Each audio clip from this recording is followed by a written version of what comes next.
Hello friends, നമസ്കാരം. നമ്മുടെ Kerala T V സീരിയലിലേക്ക് എല്ലാവർക്കും സ്വാഗതം. അങ്ങനത്തെ നമ്മുടെ സേതു ഇപ്പോൾ വീട്ടിൽ വന്ന് കയറിയതോടുകൂടി ഇവരോടൊക്കെയുള്ള ഒരു ദേഷ്യം തീർക്കാനും അല്ലെങ്കിൽ ഇവരോടൊക്കെയുള്ള ആ ഒരു വല്ലാത്തൊരു എന്താ പറയുന്നത് ഒരു പക എന്നുള്ള രീതിയിലാണ് പെരുമാറുന്നത്.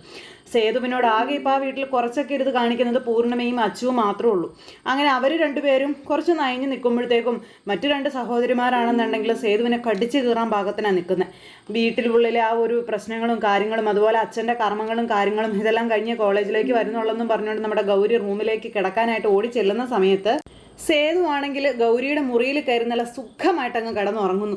അത് കണ്ടു കഴിഞ്ഞപ്പോൾ ഗൗരിക്ക് വന്ന കലിപ്പെന്ന് പറഞ്ഞറിയിക്കാൻ പറ്റാത്തതാ. തുള്ളിച്ചാടി നേരെ ആ അമ്മയ്ക്കരികിലേക്ക് ചെന്നു. അവിടെ ചെന്നിട്ട് അമ്മയോട് അയാൾ എൻ്റെ മുറിയിൽ കയറി കിടക്കുക, ഞാനിനി അവിടെ കിടക്കും, ഇതെല്ലാം ചോദിച്ച് ഭയങ്കരമായിട്ട് ദേഷ്യപ്പെടുക ഗൗരി. അപ്പോഴേക്കും മൃദുവിനും ഭയങ്കരമായിട്ട് കലിപ്പങ്ങ് കയറി. ഈ സമയത്ത് അച്ചു പറഞ്ഞു, നീ എന്തിനാ ടെൻഷനാവുന്നു, നീ എൻ്റെ കൂടെ വന്ന് കിടന്നു, വലിയേട്ടൻ അവിടെ കിടക്കട്ടെ, എന്തായാലും ഈ വീട്ടിൽ താമസിക്കുമ്പോൾ നമ്മൾ കിടക്കാൻ ഒരിടം കൊടുക്കേണ്ടതല്ലേ എന്നൊക്കെ പറഞ്ഞു. അയാൾ എന്തിനാ എൻ്റെ മുറിയിൽ കയറ്റി കിടത്തിയത്, അച്ചുവച്ചിയുടെ മുറി കിടത്തിക്കോ എന്നൊക്കെ പറഞ്ഞുകൊണ്ട് ഭയങ്കരമായിട്ട് ഇങ്ങനെ ഇതാക്കുക. അപ്പോഴേക്കും പൂർണ്ണിമ പറഞ്ഞു, സേതു അവിടെ കിടന്നോട്ടെ, ഇനി ഇതിൻ്റെ പേരിൽ നിങ്ങൾ വഴക്കും കാര്യങ്ങളൊന്നും ഉണ്ടാക്കണ്ടെന്ന് പറഞ്ഞു.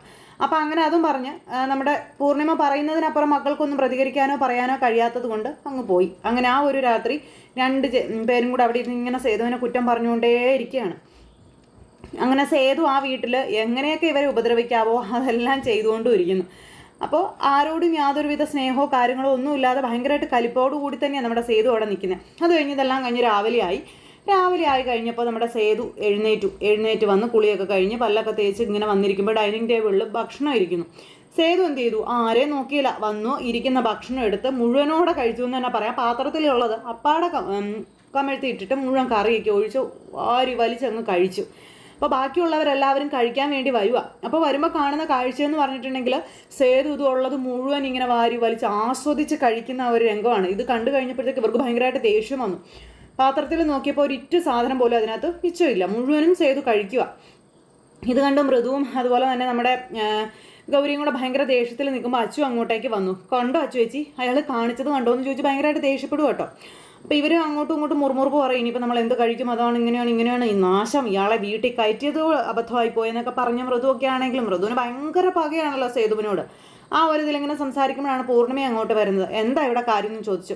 നോക്കമ്മേ, ഞങ്ങൾക്ക് എല്ലാവർക്കും കഴിക്കാനുള്ള ഭക്ഷണം ഞങ്ങൾ ആരും കഴിച്ചിട്ടില്ല, അത് മുഴുവൻ അയാൾ കഴിച്ചു, അയാൾ വേറെ ആർക്കും ബാക്കി ഒരു തുള്ളി പോലും വെച്ചില്ലെന്ന് പറഞ്ഞ് ഇവർ പൂർണ്ണിമയോട് പരാതി പറയുമ്പം പോട്ടെ, നിങ്ങൾക്ക് വേറെ എന്തെങ്കിലും ഉണ്ടാക്കി കഴിക്കാം, അല്ലെങ്കിൽ മറ്റെന്തെങ്കിലും ചെയ്യാമെന്ന് പറഞ്ഞ് അങ്ങനെ പറയാം. അച്ചു പറഞ്ഞു, നിങ്ങൾ വിഷമിക്കേണ്ട, പെട്ടെന്ന് തന്നെ ഞാൻ എന്തെങ്കിലും ഉണ്ടാക്കി തരാം എന്ന് പറഞ്ഞ് അച്ചു അടുക്കളയിലേക്ക് പോവുകയും ചെയ്തു. അപ്പോൾ അമ്മ എന്തിനാ ഇയാളെ ഇങ്ങനെ സഹിക്കുന്നതെന്നും ചോദിച്ചുകൊണ്ട് പൂർണ്ണിമയോട് മൃദു ഇങ്ങനെ പറയാം, ഇയാളുടെ അഹങ്കാരം മുഴുവനും നമ്മളോട് പകരം വീട്ടാനുള്ള കാട്ടായങ്ങളാണ്, അതിനെ അമ്മ എന്തിനാ ഇങ്ങനെ പ്രോത്സാഹിപ്പിക്കുന്നതെന്ന് ചോദിച്ചുകൊണ്ട് ഇങ്ങനെ ദേഷ്യപ്പെടുമ്പം, അച്ഛൻ്റെ കർമ്മങ്ങൾ നടക്കുന്നത് വരെ സേതു ഇവിടെ വേണമെന്ന് ഞാൻ നിങ്ങളോട് പറഞ്ഞത് വെറുതെ അല്ല, അത് എന്നും എപ്പോഴും നിങ്ങളുടെ മനസ്സിലുണ്ടാവണമെന്നും പറഞ്ഞുകൊണ്ട് ഇങ്ങനെ പറയാം. അപ്പോൾ അത് കേട്ട് കഴിഞ്ഞപ്പോൾ ഇവർ ഒന്നും മിണ്ടിയില്ല, അവരങ്ങ് പോയി. അത് കഴിഞ്ഞപ്പോൾ നമ്മുടെ പൂർണ്ണിമ ഇങ്ങനെ നോക്കി നിൽക്കുക. എല്ലാം കഴിഞ്ഞു. പിന്നെ വൈകുന്നേരമായി. നമ്മുടെ സേതുവിൻ്റെ ഫോൺ അവിടെ നിന്ന് റിങ് ചെയ്യുന്നു. അപ്പോൾ സേതുവിനെ അവിടെ നോക്കിയപ്പോൾ അച്ചു കണ്ടില്ല. അപ്പോൾ ഈ റിങ് ചെയ്യുന്ന ശബ്ദം കേട്ടുകൊണ്ട് അച്ചു അങ്ങോട്ടേക്ക് ചെല്ലണതേ. അപ്പോൾ അച്ചു ചെന്നു നോക്കിക്കഴിഞ്ഞപ്പം സേതുവിനെ അവിടെ കണ്ടില്ല. അപ്പോൾ എന്നാ ചെയ്തു, വേഗം തന്നെ മൊത്തത്തിലൊന്ന് നോക്കിയിട്ട് ആ ഫോൺ അങ്ങ് എടുത്തു.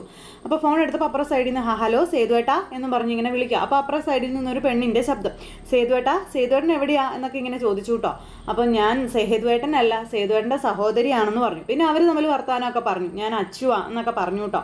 അപ്പോൾ വലിയേട്ടൻ കുളിക്കുകയാണെന്നോ മറ്റോ തോന്നണേന്നൊക്കെ പറഞ്ഞു കഴിഞ്ഞപ്പോഴത്തേക്കും ആണോ, അതെ, സേതുവേട്ടൻ വരുമ്പോൾ അത്യാവശ്യമായിട്ട് എന്നെ ഒന്ന് വിളിക്കാൻ പറയണം, എനിക്കൊരു കാര്യം സംസാരിക്കാനാണെന്ന് പറഞ്ഞു. അപ്പോൾ എന്താ എന്ന് അച്ചു ചോദിച്ചപ്പം അത് ഞാൻ സേതുവേട്ടനോട് പറഞ്ഞോളാമെന്ന് പറഞ്ഞുകൊണ്ട് പറയുക. അപ്പോൾ പല്ലവി അത് പറഞ്ഞു. അത് കഴിഞ്ഞപ്പോൾ നമ്മുടെ അച്ചു ഓക്കെ പറഞ്ഞു, ഫോണും കട്ട് ചെയ്തു. എന്നിട്ട് അച്ചു ഇങ്ങനെ ആലോചിച്ച് നിൽക്കുക. അപ്പോഴാണ് നമ്മുടെ സേതു അങ്ങോട്ടേക്ക് വരുന്നത്. സേതു വന്നു, നിന്നോട് ആരാ എൻ്റെ ഫോൺ എടുക്കാൻ പറഞ്ഞു എന്ന് ചോദിച്ചു. അതും തട്ടിപ്പറിച്ചങ്ങ് പോവുക.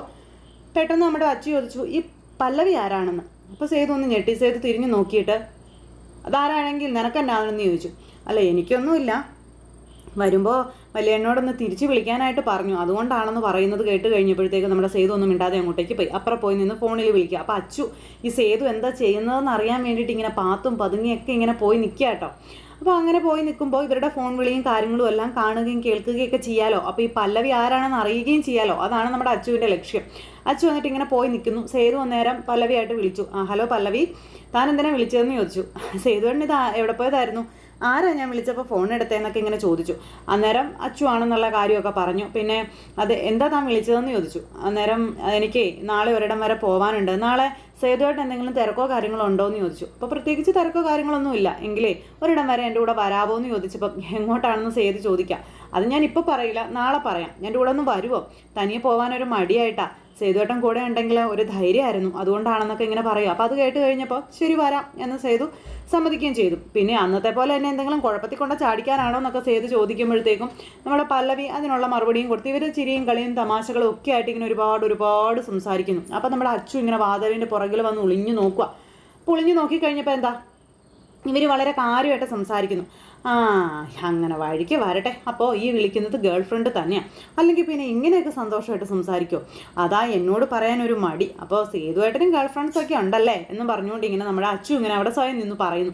അപ്പോൾ സേതു ഇത് അറിയുന്നതോ കേൾക്കുന്നതോ കാണുന്നതോ ഒന്നുമില്ല. സേതു ആണെങ്കിൽ പല്ലവിയുടെ കൂടെ ചെല്ലാം. പിന്നെ ഇവർ കുറേ നേരം സംസാരിച്ചു. അങ്ങനെ അവർക്ക് രണ്ടുപേർക്കും പറയാനുള്ളതൊക്കെ പറയുകയും ചെയ്തു.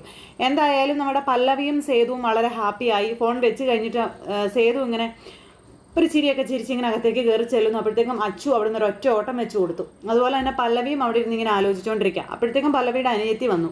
വന്നിട്ട് ചോദിച്ചു ആരെയാണ് വിളിച്ചതെന്ന്. അത് ഞാൻ സേതുവേട്ടനെ വിളിക്കാമായിരുന്നു എന്ന് പറഞ്ഞപ്പം സേതുവേട്ടനെയോ, ചേച്ചി എന്തിനാ ഈ രാത്രിയൊക്കെ സേതുവേട്ടനെ വിളിക്കണേന്ന് ചോദിച്ചു. അത് പിന്നെ എനിക്ക് അത്യാവശ്യമായിട്ടൊരു കാര്യം പറയാനായിരുന്നു എന്ന് പറഞ്ഞപ്പോൾ ചേച്ചി ഞങ്ങളോട് പറഞ്ഞതുപോലെ നിങ്ങൾ തമ്മിൽ ഫ്രണ്ട്ഷിപ്പ് മാത്രമേ ഉള്ളല്ലോ അല്ലേ എന്നൊക്കെ അനിയത്തി ചോദിച്ചപ്പം അതെന്താ നീ അങ്ങനെ ചോദിച്ചത്? അല്ല, ചേച്ചിയുടെയും മട്ടുമാതിരിയൊക്കെ കണ്ടിട്ടേ അതിനപ്പുറം എന്തൊക്കെയോ ഉണ്ടെന്ന് എനിക്കൊരു സംശയം, അതുകൊണ്ട് വെറുതെ ചോദിച്ചെന്നേ ഉള്ളെന്ന് പറഞ്ഞപ്പം അങ്ങനെ നീ ഒത്തിരി സംശയിക്കണ്ട കേട്ടോ എന്നും പറഞ്ഞുകൊണ്ട് ചേച്ചി അനിയത്തിയുമായിട്ട് ഇങ്ങനെ പറയണം. അങ്ങനെ അതും കഴിഞ്ഞിട്ട് ദേ നമ്മുടെ പല്ലവിയും അതുപോലെ അനിയത്തിയും കൂടെ അകത്തേക്ക് കയറിപ്പോയി. അപ്പോൾ ആ ഒരു സിറ്റുവേഷനും കാര്യങ്ങളും അവിടെ അങ്ങനെ അങ്ങ് കഴിയും. ഇത് കഴിഞ്ഞതിന് ശേഷം പിന്നെ കാണിക്കുന്നത് അവിടെ നമ്മുടെ പൂർണിമയും മക്കളും കൂടി ഇങ്ങനെ എന്താ പറയുന്നത് വിഷമിച്ചിരിക്കുന്നു. പക്ഷേ എങ്ങനെയൊക്കെ അവിടെ ഉള്ളവരെ ഉപദ്രവിക്കാവോ അല്ലെങ്കിൽ അവിടെയുള്ളവർക്ക് എന്തെല്ലാം പണികൾ കൊടുക്കാവോ ഇതെല്ലാം നമ്മുടെ സേതു ഇങ്ങനെ ചെയ്തുകൊണ്ടിരിക്കുക. അപ്പോൾ സേതു അവിടെ ഉള്ളത് പ്രതാപന് കലിപ്പാണല്ലോ. പ്രതാപൻ എന്നിട്ട് എങ്ങനെയെങ്കിലും സേതുവിനെ അവിടെ നിന്ന് അടിച്ചോടിക്കണം. അതുപോലെ തന്നെ പൂർണിമ പൂർണ്ണമായും സേതുവിനെ വെറുക്കണം. അപ്പോൾ അതിനൊക്കെയുള്ള പരിശ്രമങ്ങളും കാര്യങ്ങളും ഒക്കെ ആയിട്ട് പ്രതാപനും ഇങ്ങനെ ഓരോന്നൊക്കെ ചെയ്ത് കൂട്ടുന്നുണ്ട്. അപ്പോൾ അങ്ങനെയൊക്കെയുള്ളൊരു സിറ്റുവേഷനും കാര്യങ്ങളൊക്കെ കൂട്ടിയിണക്കിക്കൊണ്ടാണ് നാളത്തെ നമ്മുടെ എപ്പിസോഡ് വരുന്നത്. അപ്പോൾ ആരും തന്നെ മിസ് ചെയ്ത് കളയാതെ എല്ലാവരും കാത്തിരുന്ന് കാണണോട്ടോ. എല്ലാവർക്കും നല്ലൊരു ദിവസം ആശംസിക്കുകയാണ്.